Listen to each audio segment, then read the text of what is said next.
stuff from our family that goes back. I'm not hearing anything. I hear you. So we're on? Oh, hi there, everybody. I don't hear anything. Hello. Yes, here we are. It's live from Heritage Hill. It is the Halloween edition with head coach Fran Brown. And welcome to those joining us here on QSportsTalk.com. If you'd like to ask a question of Coach and say hi and wish the team well as we head into the homecoming game this weekend against Virginia Tech, go ahead and feel free and enter into the chat and say hi. And Coach, happy Halloween. And I don't know, I didn't hear the beginning of the show there with Matt, but was your daughter dressed? Did she get a costume this year? Yeah, she's a unicorn. She's a unicorn. Is that her thing? That's what she... It's just my wife picked it, yeah. Whatever my wife said they're going to do, that's what they end up doing. She picked one for my son. She tried to make him a bag of hot Cheetos. He wouldn't wear it. He said, no, I'm not wearing that. They're going to laugh at me. So he didn't wear that. I think he was Michael Myers tonight, though. Yeah. He's been Michael Myers for like 5 years straight. He just keep being the same person, so it's funny. When's the last time that you, like for a party or an event or a function, dressed up?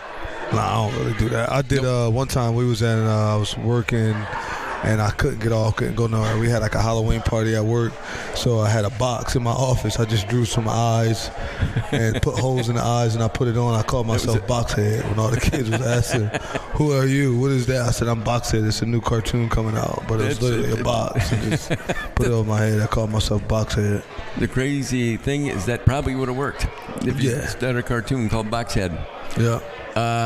Well, let's get to some of the questions rolling in here in the stream chat again from QSportsTalk.com. This from Sandy.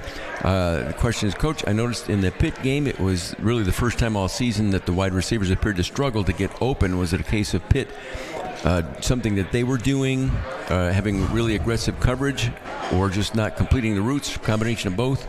Hey, Pitt just went to work. Hats off to them. They did a great job to shut us down. Plain and simple. Yeah. Again, the stream chat here, this from Ryan. Coach, how do you manage moments of doubt or low energy to ensure they don't derail the long-term goals in the football and in life in general?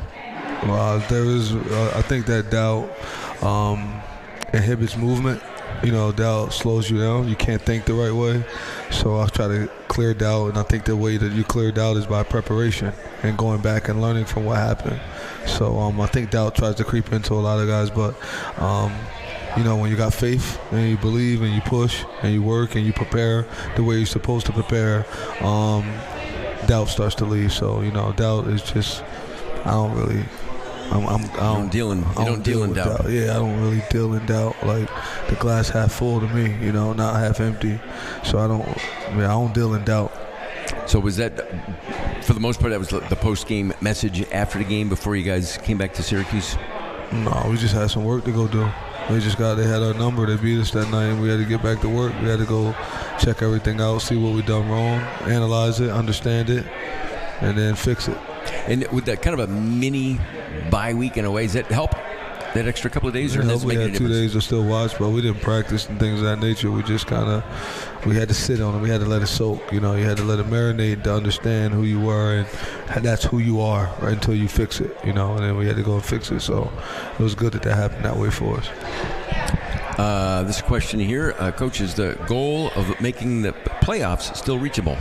We just got to play one game at a time. That's all we have is we got to play. We got to go play against Virginia Tech, and then things happen. You know, this is football. One at a time. And it's America, so you know how it goes. It's a long season, still plenty of football left, and it's a land of possibilities. Without a doubt. This one from Steve says, Coach, we seem to lack balance. We have a hard time running the ball but pass it well, but our passes are mostly short intermediate passes. Haynes was supposed to be a deep threat, so we have anyone who could do for us what he was going to do? Can we protect the quarterback well enough to throw deep? Yep, we just got to see this weekend what happens. So, you know what I mean, we're trying to fix some of those.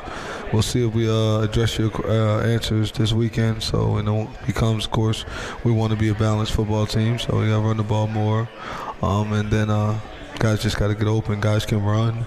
They just got to run. You know, got to run. You got to be able to get off the line of scrimmage. So it'll help us out. We'll see. See if we fit. Just keep that question and then find out if we handle that question. This one from Roddy. Coach, when you were in Cincinnati, did you ever try the Skyline chili? Oh, no, yeah, of course. Yeah, I had it before. Do you like it? It's like a sweet, isn't it? Like chocolate syrup or something in it. Yeah, it's just a sweet. You know, I like sweet. I like sugar in my chili all the time anyway, so fit right in. Is there any other kind of unique things like that you like sugar, chocolate in that maybe other people wouldn't? Probably shrimp and grits. I like putting sugar in my grits. I like sugar in my grits, period. A lot of sugar. I like probably cover the whole damn bowl with sugar.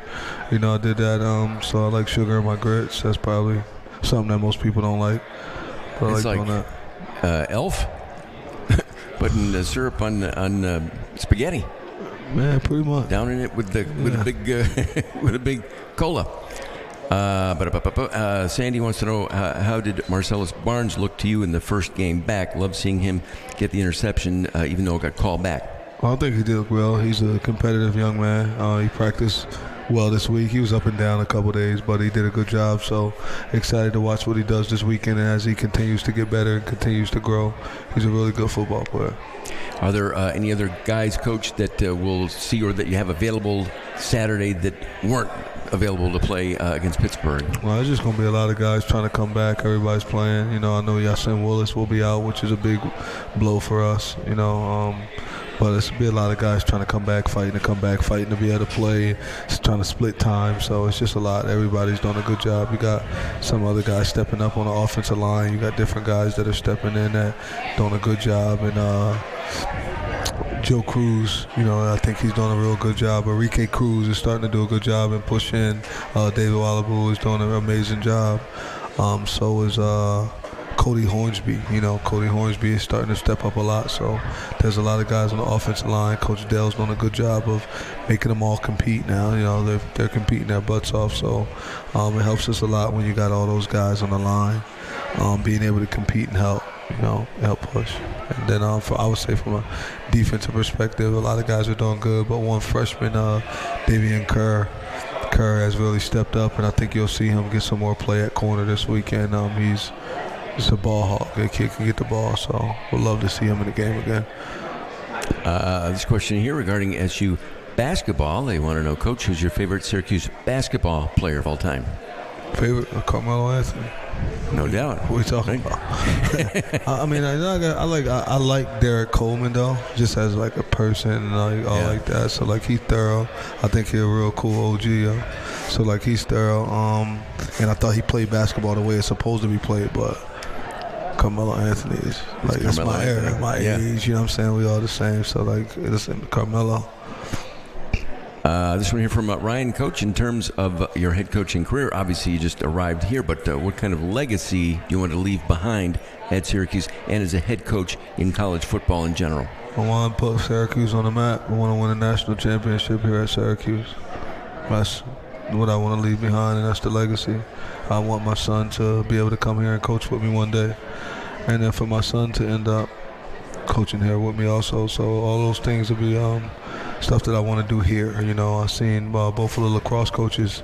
They've coached here for over 60-some years back to back, and once he retired, and his son stepped in and took over, and things of that nature is what I look to, God willing, to be able to do here also. I think we're all pulling for the same thing then for you. That's how it goes. That's a great plan and a great goal. Coach, I don't know if you watched NFL at all from last weekend, but the weeknight game, maybe a little extra time on the weekend to watch some football, but at the end of the Washington-Chicago, the Commanders game, the Hail Mary pass. Yeah, I seen it. I seen it when I was watching like ESPN because I didn't really get to watch football. I was focused on watching our game and what we've done wrong and going back to the other game we lost, and I was just focused on that, so I didn't really watch any other football except for us, and then now just watching Virginia Tech, that's it. I haven't watched anyone else. Because we had Kyle in this weekend. I'd asked him, and obviously same thing, he saw that in highlights, and they were showing it all the time. But he said he's never had to throw one in high school or college. He has yet to actually throw a Hail Mary pass, so he's, 0 for 0. When you were quarterback, did you ever throw a Hail Mary? I threw pass that was deep to win a touchdown, but not like last second, throw it up. I think actually I did. One time we had a turkey game. It was 6 seconds left. We were losing to our rival 6-0, Camden versus Wilson. And 6 seconds left, I threw a touchdown pass to Gene Robinson. And then we went into overtime, like 4 overtimes, and we ended up beating them 12-6. That counts. You're one for one. Yeah, well, how about that? Now that you say it, so that for Elmer. Now, is that something that Kyle? Do you practice that? Yeah. Just in the event that it comes up in the game. Yeah, you got to practice it. We did it. I think we practiced it yesterday. Actually, practiced it yesterday for offense and defense. So they definitely practice it. Other plays that there's probably a better chance it doesn't show up or it doesn't happen during the game. But there are other plays that you practice just in case, kind of like that. Yeah, it's just situational football.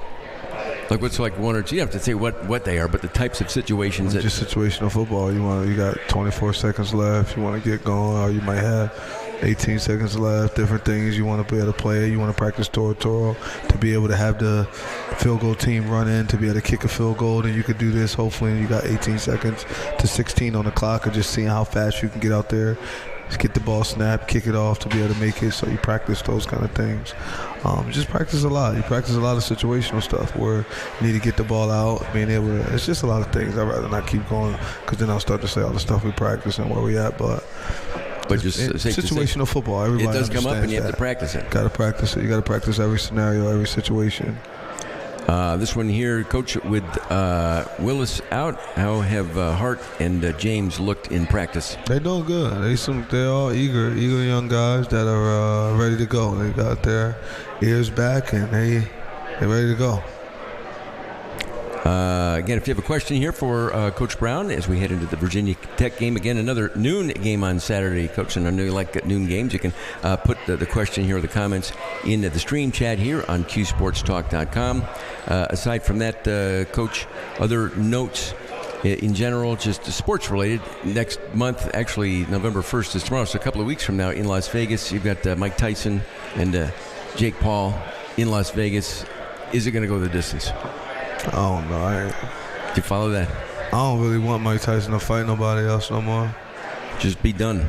No, I just think he's one of the best athletes to ever do it, and I just respect the way he works. I respect all the stuff that he done, and just rather Mike just sit back and go train people. He need to be able to make appearances everywhere, keep making his money, keep doing all that stuff like that. I'm not saying that Mike can't fight, but I just, like Mike, one of the best ever. Like, chill, let the big homie chill, man. You don't really need to be out there trying to still fight and do that. You know what I mean? It's just like, I don't know. I don't really want to see that. I don't want to. It's just like having an older guy that's an uncle, somebody that you done looked up to your entire life, and then you got other dudes. I want to go fight him. Let's see. We meet Mike Tyson up. Like, I don't really think you get no credit for. It's like in my neighborhood, there were certain dudes that could fight really, really well, and now those people probably be 60+ years old. So now you're a young dude, you go hit this 60-year-old guy, and you knock the 60-year-old dude out. Like, it's like, come on, bro. Like, what are you gonna brag about that? Like, he's 60 now. You're supposed to do that when he was 35, 40, still running around doing that. It's just, I don't know. I just don't look at it that way. I respect Mike, though. Dude, Jake Paul, I think he's a good fighter. Whatever it is that they do and do all that stuff. But that don't really entertain me that much to be able to want to do that. This from Dominic. Any chance of McNabb-era throwbacks versus Miami coming up at the end of the month? McNabb-era? Oh, like the jerseys and all that? Yeah. To ask him, he's going to put the bread up for it. Oh. You know what I'm saying? You put the money up for it, we got you. We can do all kind of throwbacks then. Hey, whatever you need. But, nah, I don't think so. I just want to get people accustomed to who we are at Syracuse and the colors, and you got to bring that tradition back, You got to bring it back. So I'm accustomed to doing that. Homecoming weekend, are there guys that you already know of who are going to be back for the game and coming in to talk to the guys or visit the team? But I think a lot of guys starting to come in tomorrow, different guys. I'll get P.J. Alexander, Joe Burton, and Cliff. All those dudes will be coming back.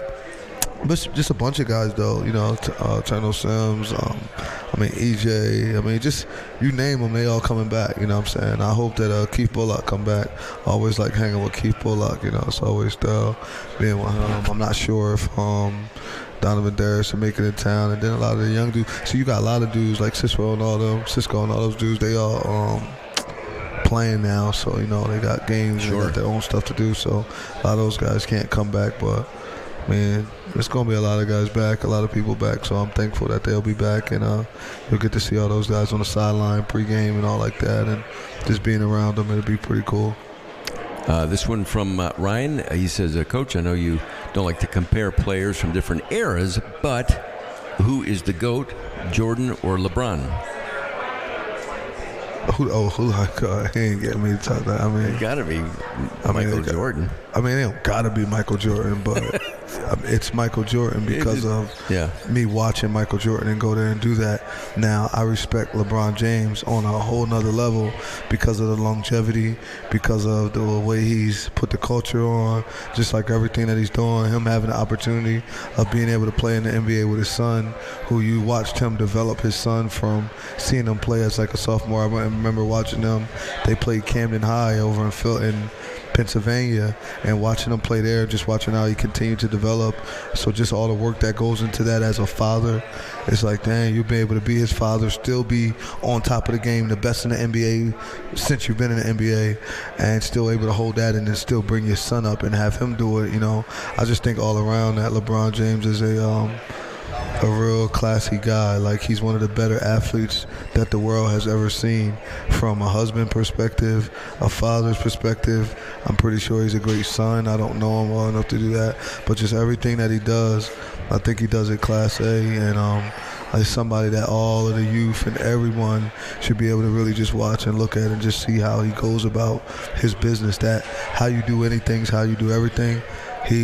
Everything he do it classy, and I respect it and I like it. And the way at his age and the number of years he's been playing, to stay in the shape that he is in still, day in and day out, is amazing. It's hard. It's hard to do that. It's a lot of dedication. So he's like I said, he does it all top notch. So hat off to him, and see all the dudes he went to high school with, just like all the stuff those guys done and how they've continued to climb into different professions, and they've took basketball and sports and made careers out of it, with Rich Paul, and he got a lot of other dudes like that. So I think their squad did a really good job, This question, Coach, can you discuss the field goal situation? Are you considering making any other changes? Can ask him, can he kick? Yeah. Can you? It's an issue where, like, guys make them in practice deep, and then certain times they'll miss them, and it's just different pieces. So we got a lot that we're working on and dealing with that, man. It's annoying, but I'm happy that I get to do it. Rather it be me than another guy sitting here. So just got to keep getting them better, and I got to get more educated when it comes to that. And I think that if I get more educated when it comes to that, it'll help us out a lot. Also, it was, I forget what his name was, who I was supposed to be calling. I got to call him, I think today. We had a kicker here that played here who just had his, I got to call Dave Jacobs. So Dave Jacobs, you get this call, make sure you come by on Monday. Actually, if you could stop by tomorrow, that would be great. But I got to get in touch with Dave Jacobs, who was a kicker here, a professional kicker, helps the guys do all that. I want him to come in and just being able to talk to him and get some stuff from him. And I just want to watch. Like, I need 2 hours. I got an hour. I ain't got 2 hours. I'll probably have an hour, so I'll call him on my way home to get him to come in and us watch some stuff, and then try to be in with us the next 2 weeks. Maybe we can pay the man to come in and be a consultant for us. So just pick his brain and just want to pick his brain and see all the stuff that he got. I mean, it's such a specialized position in skill. Yeah, I mean, he's a good dude. He knows it. He's done it at a high level. So come teach me. Great question, great answer. I was listening earlier, Coach, when you and Matt, and I don't know how it came up about Good and Plenty, and I know Paulie did some research, but I agree. I think with Matt, I think they're awful. I don't know how it got to that level. Yeah, Good and Plenty. But there was no other candy. Like, it was like out. I think that was the only candy in the store during COVID time, possibly. So it just kept selling. I think every Good and Plenty ever made was made in like 1937. But the only reason I remember trying it because I liked the commercial for it. It had the Choo Choo Charlie. the Choo Choo Charlie the Engineer. You remember this song? Nah, that was the jingle. We know we're in different age brackets. You know? That's why that's the only reason that we bought it, because we made our mother after watching it. We all learned a Choo Choo Charlie song. So yeah, I don't know that Choo Choo Charlie or none of that. We don't know that. I didn't even really get to watch Charlie Brown. That was a little before me. So And now it's all on Apple. I think you got to be a subscriber to watch that stuff. I don't know. I don't watch it. Yeah, You're I just don't out. watch it. Yeah, I'm totally. That's past us. I started with I guess the Flintstones and stuff like that in the morning before school, and the Jetsons. That's kind of when I started seeing that in the morning before you went to school. That used to be on early, but Choo Choo Charlie, I'm way past that. Choo Choo Charlie, man. I have to. I'll find it here for you when we're done here, so I can. Nah, you be all right. Yeah, I'm good. I'm good. And then more, because you're talking about Dave Jacobs. He owned that Shirt World that just did that big. I think he was there for 40 plus years up on the Marshall I think they Street. just closed down. Yeah, like within the past week or so. Yeah, last week. So he's got some time. He's got some time to come out and help you out. How we trying to plan his day, right? What was your favorite costume on Halloween you had growing up? Because it is Halloween, obviously, here tonight. What was my favorite costume? Halloween? A football. I just wore my uniform. Just wear it. That's it. A football player. Yeah, it was easy. It was free. I already had it, so you just wore your uniform. You knew what you was being for Halloween every year. There was no.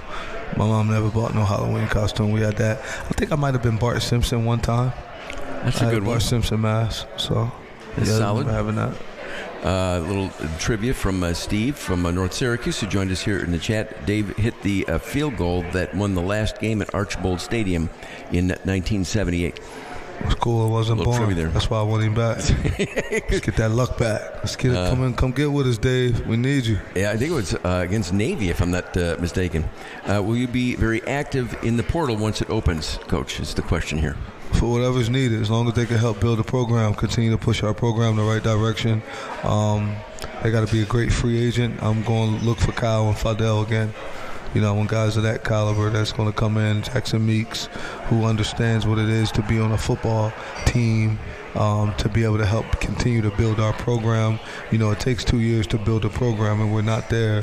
So we got to be able to build 2 to 3 years technically. But I'm trying to speed it up. I'm trying to say 2 instead of the 3 that everyone says. But so it's just take some time. I need the right people, the right players, and the right mindset to be able to come in and follow the culture, because nothing's bigger than the culture. And the way that it works, obviously, and it's so important. Is there part of your staff, their whole job looking at that? Because obviously you're busy doing everything. But there's so many guys. Nate McNeil, Aaron Manici, and all those guys in the recruiting department, they handle that. But Nate, he's our GM, and he knows what we need. He comes to me all the time. He's always talking players, personnel. So that's Nate McNeil's area. So, that's what they do. That's why you got a GM now. Then we got the recruiting department, which is like the scouting department. So it's almost trying to make it like the NFL. And is it like once a week you sit down with these guys, or just as needed? Like if somebody daily we talk. It's different things. Yeah, it's different stuff we talk about daily and go through daily, and I ask their thoughts on things because they're watching also, because they don't have to coach a position. So you get to sit there and watch them and see what they think coming from an outside perspective. The noon game homecoming against Virginia Tech. When you're scouting and watching Virginia Tech on tape, Coach, what are you looking at? Who do you see? Who are some of the guys, some of the jersey numbers that when we're there in the Dome on Saturday that we'll be keeping an eye on? They're all good. I think they got a real good defense. Those corners, 44-4. Of course, APR. I like Woodson. I like a lot of those guys on the defense, to be honest. I think their whole secondary is pretty good football players. The D-line is pretty good. Count APR. On the offensive side of the ball, they do really well. I like 33, of course. Tootin is a good player. He's been a good player for a long time. Malachi, who's the other running back they have. Of course, the quarterback, Jones, is a real good football player. He's a Sunday guy. I think their receivers are good. I think you got a tight end that's a brother with one of the receivers. Those guys got the same name or some of that nature, but they're good. I think Nine's really good. He's a big guy that can run. 83, 12. It's a lot of those guys. The tight end, 86, is good. You got to know where he's at all times, because he does a real good job. And they run the ball well from the running back and the quarterback. and then the quarterback can throw. He's very he's pretty accurate. He's way more accurate than people give him credit for. When you watch him, he's an accurate thrower, and when he stays in that pocket, I mean, he can sling the ball. I know that's the thing that people want to know, like how he slings the ball from that pocket. So he throws, he hits those dig routes, and he hits those corner routes and things of that nature. So he does a good job of being able to do that. So, I mean, they got a good football team, So, gotta watch the whole team. Well, it's pack the place on Saturday at noon. It's homecoming weekend, so let's help out and do the best we can to get you that win. What kind of candy bars is being handed out at the Coach Fran Brown house tonight? They got full-size candy bars, so I'm not sure exactly, but it's probably Kit Kats and Three Musketeers. That whole little pack where they have Snickers, Kit Kat, Three Musketeers, M&Ms, and things like that. I'm more so like Snickers. If I had to get to pick my own candy bar, I would like a Snicker. But it's got peanuts in it, so you can almost justify it as a healthier. Yeah, that's why I eat peanut M&Ms every day. There you go. Every day, that's your thing. Every day, all day long. Well, there's protein in there. Yeah, exactly. Love it. Coach, as always, we will see you back next week here live at Heritage Hill. Happy Halloween. Go Orange, and good luck on Saturday. I appreciate it. Be safe. All right, Coach, see you. Thanks.